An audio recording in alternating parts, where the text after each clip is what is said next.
This is day 306 of Zohar Pshat. We're on Daf Lamed Aleph. We're at a paragraph, only it's a little bit hard to find, which is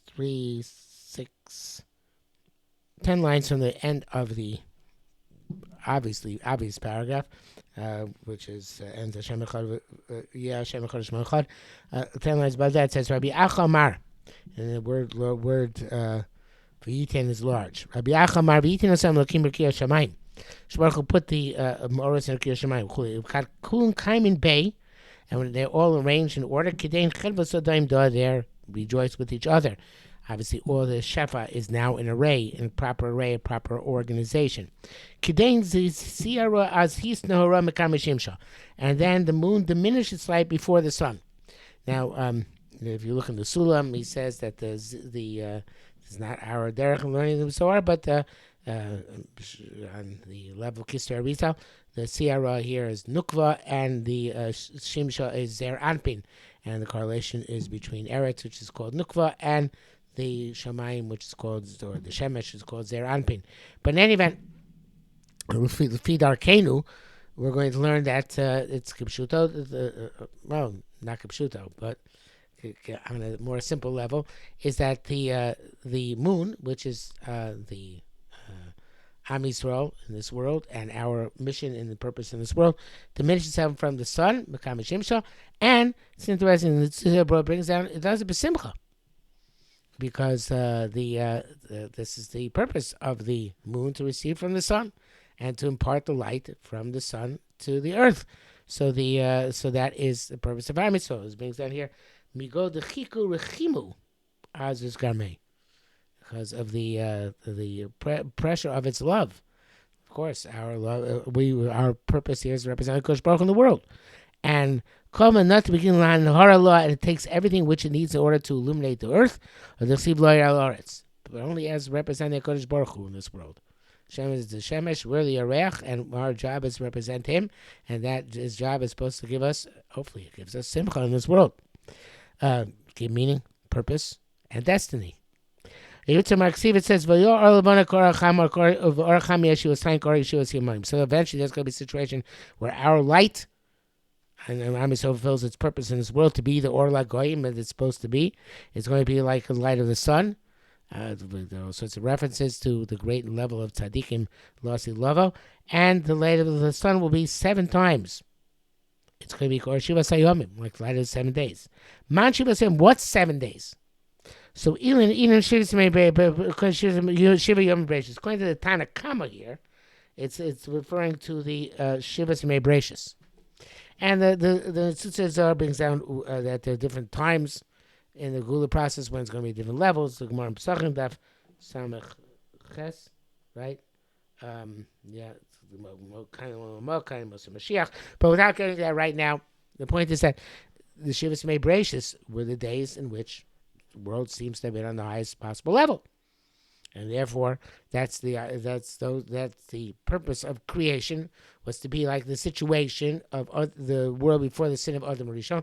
We're going to go back to that situation, and then the Gilui of HaKadosh Baruch Hu, the world is much greater. We're going to be much greater, and Am Yisrael's situation is going to be that much greater as well. But Rabbi says a fascinating different opinion. Rabbi Amar, Shivas Miluim. It's 7 days of Miluim in the Midbar, when they inaugurated the Mishkan. Now, again, according to the Sulam, it's about Miluim is with a reference to when all the spheres will be properly fulfilled.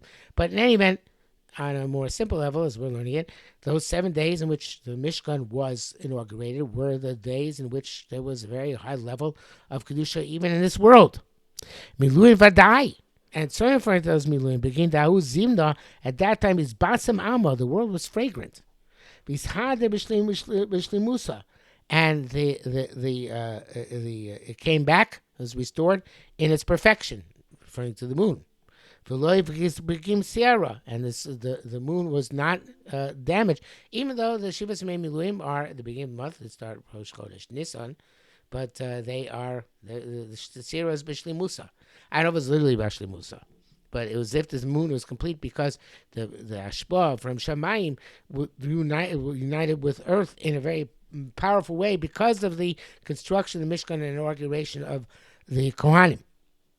Begin begin Chavir Bisha. And the Pagam in the moon represents the Chisar, which comes as well to the sin of the wicked serpent, of the Eitzara, of the Nachash HaKadmon.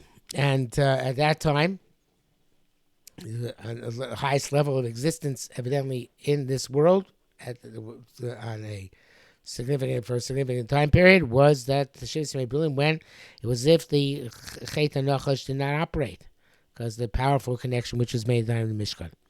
The Sibeh about the Chivya Bisha about the snake, it says, V'nargan mafrid aluf. The complainer separates the master, separates the leader. In other words, that HaKadosh Baruch Hu, who's the Alufo Shel Olam, the leader of the world, is separated by the Nargan, by the complainers, by the people who create the divisiveness, which the Nachash represents. So that obviously was fixed temporarily, at least at the time of the Mishkan. Famous Hayda, when will this be permanently fixed? As if it's going to be the 10 of the Shivas Miluim, not just for 7 days, but even the see when death is eradicated. Death, of course, is a result of the divide between us and HaKadosh Baruch Hu, which eventually will be overcome.